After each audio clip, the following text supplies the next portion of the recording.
Yes, people, you know the vibes already. It's G, and we are back in the building. Hope you guys are well. We're back here with another match reaction. As you guys can obviously see on your screens, Liverpool versus Fulham Carabao Cup semi-final first leg up at Anfield, and Liverpool walk away 2-1 victors. Went 1-0 down, of course, in the game. Tricky game, as we know. We faced against Fulham before in the Premier League recently and only beat them 4-3 at Anfield. Again, Fulham were in the lead in that game, and Liverpool have obviously come back to win the game thanks to a Trent Alexander-Arnold winning goal in that game. But in this evening's game, or last night's game, should I say, by the time this is posted out, Liverpool ran out 2-1 victors thanks to their substitutes. So we're going to dive into the game. Going to give you guys overall picture of the game and then my match ratings. Let me know what you guys think in the comment section below. Please, most importantly, make sure you smash that like, make sure you share, make sure you do subscribe to the channel. Let's get into it.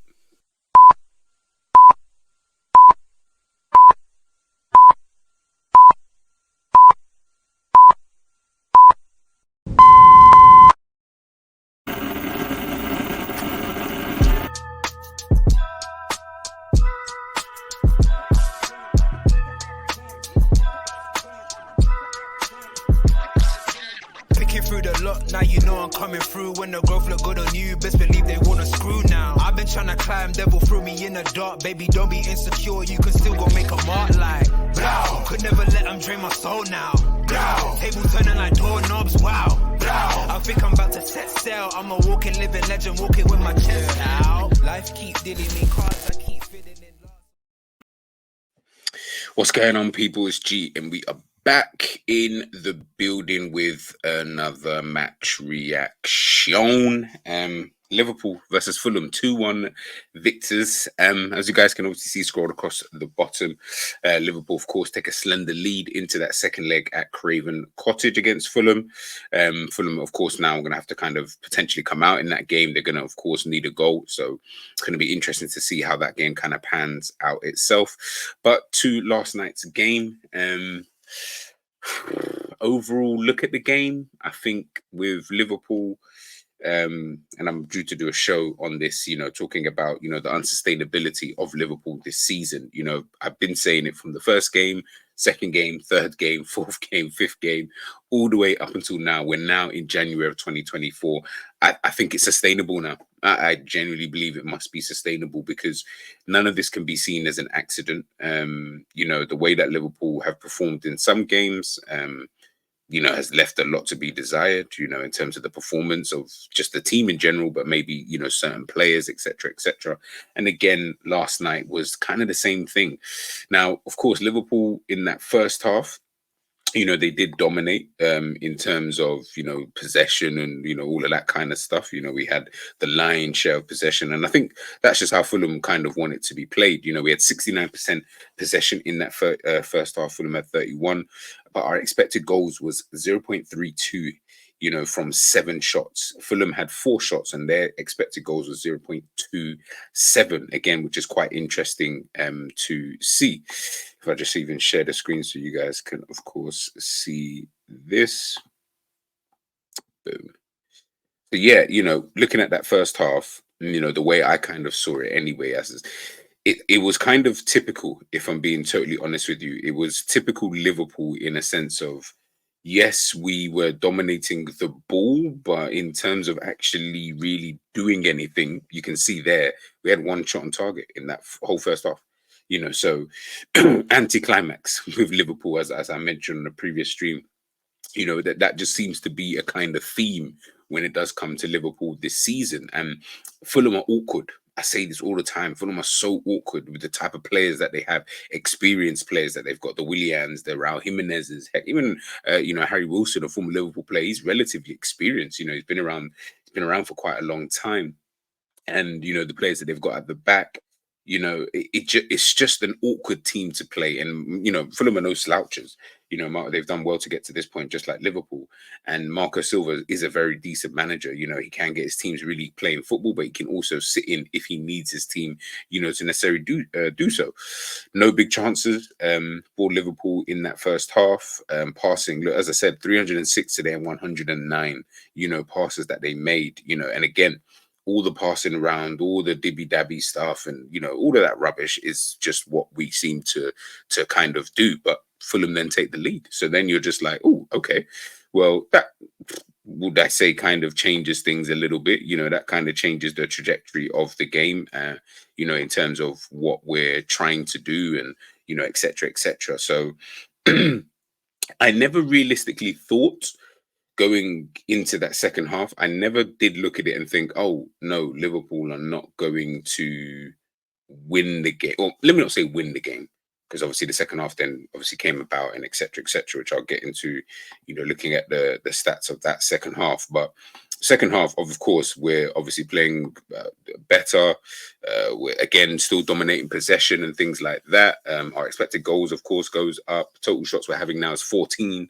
6 on target, 1 chance big missed, 1 big chance missed, should I say? Sorry. Accurate passes kind of in and around the same. Fulham a bit more than they were in that first half, but Fulham were having chances. Now, we say this a lot especially when it comes to Liverpool, and when it comes to other teams as well. Teams will give away chances. That is just part and parcel of football. It's going to happen. That's absolutely fine. Where Liverpool, and where I talk about the unsustainability and stuff like that, where I feel Liverpool have been getting away with it, so to speak, is that the teams are just not finishing it off. Do you get what I'm trying to say? Like, you can give away chances and that's fine. And sometimes it's just down to, they only had 1 chance in the game and they slotted it away, and those kind of things. But they're getting not necessarily chances, but they're getting into dangerous areas. So we all know, Bobby Reed should have squared it across the box. Would have had a tap in. I can't remember who was running onto it. Should have had a tap in. Would have been plain sailing, easy stuff. At that point, they would have then gone 2-0 up into the game, and then it's a completely different game that Liverpool are playing. And then, of course, the substitutes come on for Liverpool, and then they change kind of the dynamic of the game, after that. But they were getting themselves in very, very dangerous areas. And again, context, watch the game, and of course you'll see for yourselves. But when I say getting themselves into dangerous areas, I'm not just saying, oh yeah, they were getting to the byline and that was it. No, they were getting into areas where it was baffling me watching the game. I was like, why didn't that being case in point? Why didn't you just pass it? What, like, I don't understand. You're taking a shot from the, from that side. At no point did Reed ever look up to see, oh, is someone there, etc. He just shot, and that was it. If he had just seen who was in the box, literally all you had to do is put it on a plate for him. Would have been a tap in. Bob's your uncle. Easy to go. Liverpool conceding that first goal, we'll get into the ratings and stuff like that. Van Dijk, doesn't cover himself in glory. He's been fantastic this season, but in that one moment kind of messes up, and then Fulham score that, from that kind of situation, Willian. But, in general, I think it was kind of a subpar performance. But one thing that I will say about Liverpool is they're very relentless this season. We seem to just keep going. We never, as a unit, we don't really have our heads down. We don't really look at it and think, oh, snap,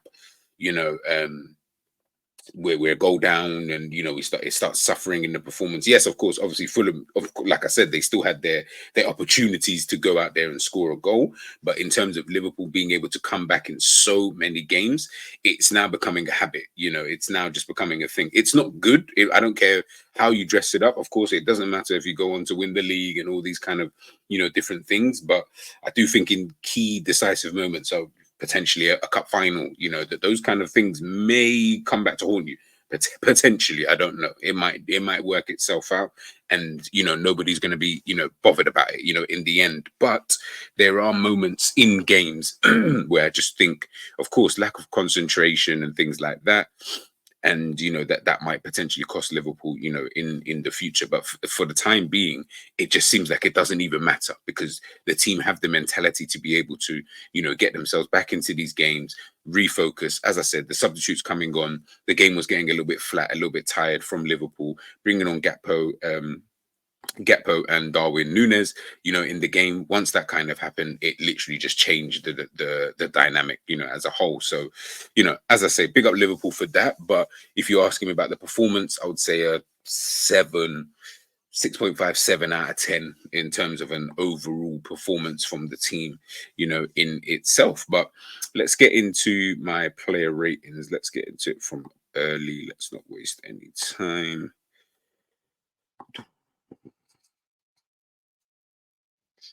Boom. Cool. Yep, sure. Hopefully that's showing up on you guys' screen. So we'll kind of whiz through it. Obviously, of course, this was the team that we played out.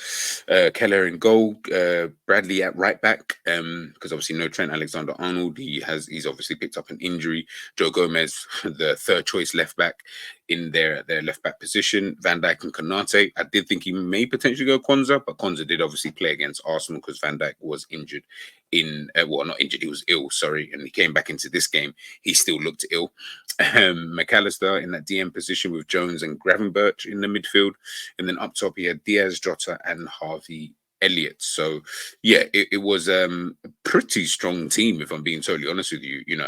Again, there were still enough first team players in there that I would feel like, okay, well, on a normal day, Van Dijk, Konate, Jones, Diaz, and McAllister will probably all play, and the rest are potentially you could swap out and things like that.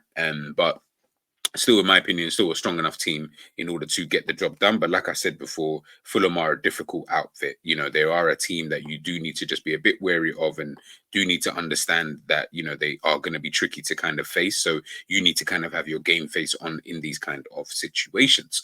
But let's go to Kelleher. Unlucky with the goal in general. But in terms of his overall performance in the game, I felt like he was okay. I didn't feel like he did many things wrong. Obviously, 3 out of 4 saves in the game. Long passing wasn't really that good. His accurate passing, 32 out of 36 passes in the game. I'll probably give him a 7, probably 6.5, 7. Didn't really, just trying to think. Yeah, I'll give him a 7. No, I'll give him 6.5. Give him 6.5. Joe Gomez in at left back, of course, the new makeshift left back that we've got in the team. I felt like he had a solid game, if I'm being honest with you. I felt like his performance in general was solid. The only thing I don't like from Joe Gomez is something that he does quite a lot. I mean, he was inverting quite well in the game as well. Both him and Bradley, to be honest, inverting when they needed to. He was coming in, taking shots, took that shot in the game. I felt like his positioning was, pretty decent as well. One thing I don't like about him is his kind of lack of concentration at times, or the momentary lapses that he will have at times in games. That's what kind of bugs me with him, is that I saw it against Arsenal. I've seen it, to be fair, for a long time, but I saw it against Arsenal. And again, I think I saw it here, against Fulham, where that ball over the top, or the other team always seemingly finding space in behind him, that bugs me, because it's like he just goes to sleep for a second, and that's one of the things that we used to get onto Trent about, the lack of concentration. Same thing with Joe Gomez. And again, in certain situations that can hurt you, and on a different day it probably would, but I'll give him a 7. I'm going to actually change Kelleher's to a 7. Van Dijk, getting himself the yellow card, I'm going to say it. I thought it was a very poor game by Van Dijk in a general sense, if I'm being 100% honest with you. That battle, and I mentioned this in the preview to the Premier League game that Liverpool had against Fulham. I said, watch the battle with Raul Jimenez and Virgil van Dijk, because Jimenez ain't scared of these kind of players.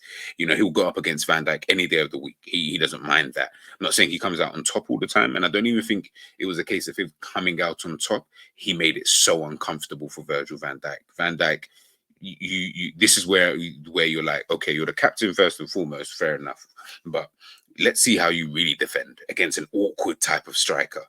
Don't think he did that well, if I'm being totally honest with you. Of course, getting himself the yellow card as well. Dubious, if you say, but either way, he got that yellow card. And one thing I find jokes about players, and this isn't just even a Van Dijk thing, this is just a player thing. When you make a mistake, but obviously because he's the captain, he's got to try and rally everybody up. I'm standing there thinking, brother, shut up and just do your job. How about that? How about you, instead of you trying to rally us up, because it's your kind of your fault that we're in this mess in the first place. So don't be turning around telling everybody else, oh yeah, rally this and do that and blah blah blah blah blah. Just do your job properly. It will be good to go. Onto his partner, Kanate. Again, thought he had a solid game. Wasn't obviously as good as I felt it was against an Arsenal for like the other day, but it was just a solid game. Again, bit of a awkward time with Raul Jimenez, but I felt like he was dealing with the Fulham attack a lot better. At times, we kind of needed him. Yeah, I just felt like at times we kind of needed him to be in the right place at the right time. And, I felt like he was definitely doing that. Definitely had a better job of the day than Virgil van Dijk. As I said before, I just felt, yeah, with Van Dijk, it was that. But with Konate, I felt like he was doing his job just calm, steady. You know what I mean? There was no real problems. It was still awkward around the Raul Jimenez's, the Willians, and Harry Wilson over there as well. But he dealt with it a lot better, in my personal opinion. On to Conor Bradley. Obviously, a lot of people have been speaking about him recently. Could he be the long-term success? All of that stuff. Let's just quieten it down. Let's just focus on him with a game-by-game basis. Of course, he's not at any type of level where you're like, yeah, this is the guy. But I think for games like this, he can definitely come in. It'll be interesting to see what he'd be like actually in the Premier League. But I mean, to be fair, we faced the Premier League team, and he did reasonably well. There. I felt like his all-round game in general was really, really good. He was picking up the right positions.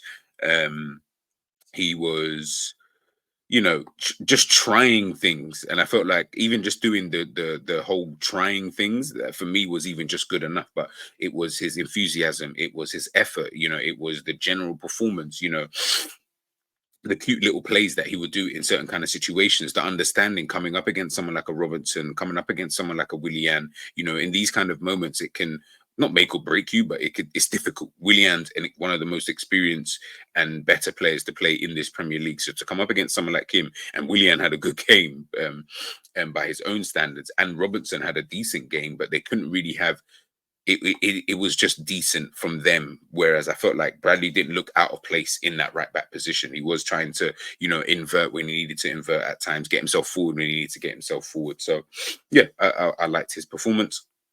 On to McAllister. No, on to McAllister. We'll go to McAllister first. McAllister, Mr. Safety. I felt like he was okay. In the game. Yeah, I'm going to change Virgil van Dijk to a 6, actually. Let me know 5. I'll give him a 6. But I thought McAllister was better in that midfield position. Just kept things kind of simple, to be honest with you. Nothing too crazy in that midfield position. Did his thing. I saw one recovery that he did in the game, which was really, really good. Overall, yeah, felt like he was okay. Set pieces, absolutely shite. Don't know why everyone was so gassed on him taking set pieces, but if he's the only one on the pitch who can do so, then it is what it is. But yeah, he definitely needs to work on that. Curtis Jones, another strong performance by Jones. He's really showing himself to be. He really wants to keep this spot in the team. He doesn't want to let it go for anybody. You can kind of see that in the way that he kind of performs. Took a little knock towards the end of the game. I haven't listened to any press conferences, so I don't know if he's injured or anything like that. Probably find out some more in due course. But yeah, I felt like with him, did everything that he needed to do in that midfield. Keep the ball, and we need to keep the ball. Yes, there were some times I was like, just release the ball. But overall, in terms of his, actual game, I felt like he was having a good game. 4 shots in the game, of course, got himself that deflected goal, which kind of helped us get back into it. 3 out of 3 shots accuracy. Dribbling wasn't really that great. 1 out of 2 tackles, and ground duels 1. 4 out of 15. Again, not greatest, but I felt like his overall game was pretty good in just helping the Liverpool midfield just maintain some level of balance in there, because there was at times I felt Liverpool were just getting a little bit overrun if we're being honest with you, Fulham were finding a lot of spaces at times, and they were just able to cut through, through the team, at times. But at times he was then there to obviously help, and then again in the attacking sense, he was also there to help. Gravenberch. I thought it was just a tad bit above average for Gravenberch. Yeah, a tad bit above average. I'm even just trying to think of anything good that I would have said he did. Nothing really. He wasn't poor. Like no one was poor. Like no one was like, oh, he was shit or anything like that. It was like just above average. He did like the bare minimum that you would need to get an above average score. I felt like that's exactly what he did and how he kind of played, to be honest, in the game. One to forget for him. I'll be honest, definitely one to forget. Who's the next one on the list? Luis Diaz. Diaz didn't think he had that good of a game, if I'm being totally honest with you. Down that left-hand side, with Reed and Castagna over there. Didn't really feel like he worked them enough, in my personal opinion, in the game. Wasn't really a threat, especially in that first half. He really was not a threat. Only had one shot in the game. No accurate crosses in the game. Yeah, it for me anyway, it was kind of just like a basic performance, from Luis Diaz. A bit of people kept saying, "No, this is the Diaz. He's back. He's back." Yeah, this is not back. This is why I say, people, don't go too overboard with these things, man. Let the people get their rhythm, kind of thing. Sometimes you need to just play. Even when you come back to form, I always say, if you're coming back to form, allow people, because when you come back to form, I always see anyway, people get back to form and then they will have a drop off, but just allow them to potentially play through that and then get back to it, which is what we probably wanted with Szoboszlai, which is, okay, he had a drop off, but then he just plays through that drop off and then he gets back. He still hasn't gotten back, but that's what we hope to obviously happen. And that's what I see sometimes with some players.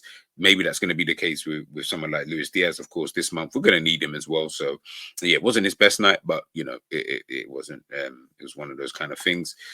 Diogo Jota, I think he missed that chance. Again, another kind of basic performance. Jota, of course, a lot of praise has come his way in recent weeks, rightly so. But last night definitely wasn't one of those games where I was like, oh, yeah, Jota was amazing and, trying to do his thing. Needs to do a lot better.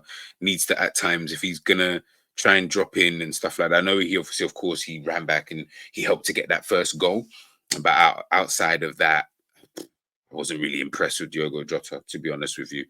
His link-up play, Diaz for me doesn't seem like he has a partner in this team. To be honest, you know what? Actually, that's a lie.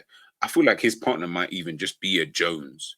I feel like those two seem to potentially work because of what Jones is able to do, which is Jones can, of course, sometimes fill in that. Like, if you looked at the heat maps of both players, Jones was kind of over there on that left side as almost like a left midfielder / left winger, and Diaz was a little bit more inside.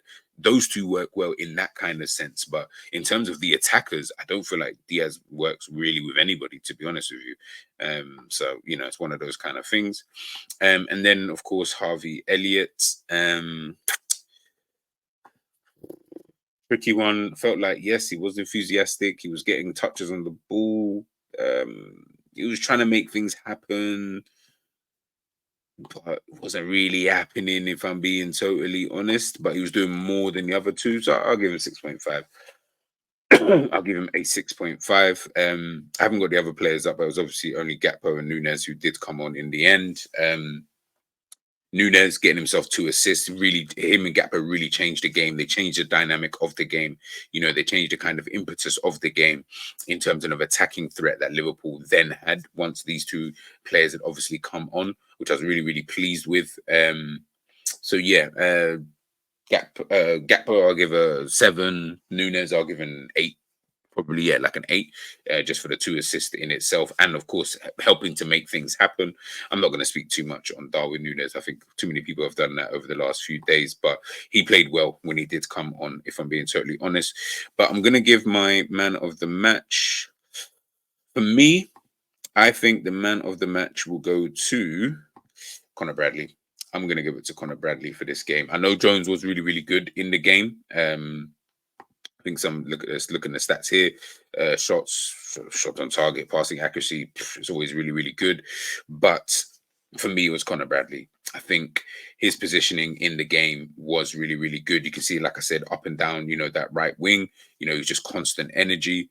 19 ground duels, he won 9 of those, didn't win any aerial duels, lost possession 18 times in the game. Again, through that enthusiasm, but he just didn't look out of place, and he looked calm in that right back position. Like if that performance was from anybody else who was more experienced, like if that was Gomez, for example, in that position, and he put in the same level of performance, which Gomez kind of realistically did on that left-hand side, we would all be like, yeah, that's calm. You wouldn't even have noticed that it was Connor Bradley. And I feel like that, for me, is the reason why I'll give him the man of the match, for coming in like that and kind of not trying to take over Trent Alexander-Arnold, but just more so to just kind of show like, listen, look, I can slot in where you need me to slot in, kind of thing, and that's big from him.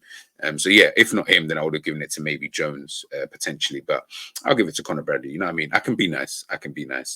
But yeah, there you guys have it. Those are my match ratings. I'll keep that there for a second. Keller 7, Gomez 7, Van Dijk a 6, Konate a 7, Bradley an 8, McAllister 6.5, Jones an 8, Gravenberch an 8, Diaz, Jota 6s, and Harvey Elliott with a 6.5, Gakpo with a 7, and Nunes with an 8 as well. But yeah, there you guys have it. That's my match ratings for the game. Nice and sweet, keeping it short for you guys. Please, we are 939 subscribers on the road to 1K. Please make sure you are smashing the like first and foremost. Leaving a comment as well, even if it's just a "Hi, I was here" comment.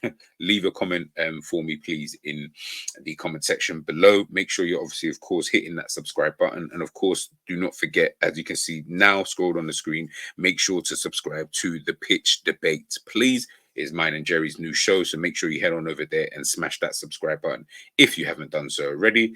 I'm G, that's the match reaction done and dusted, and we are out.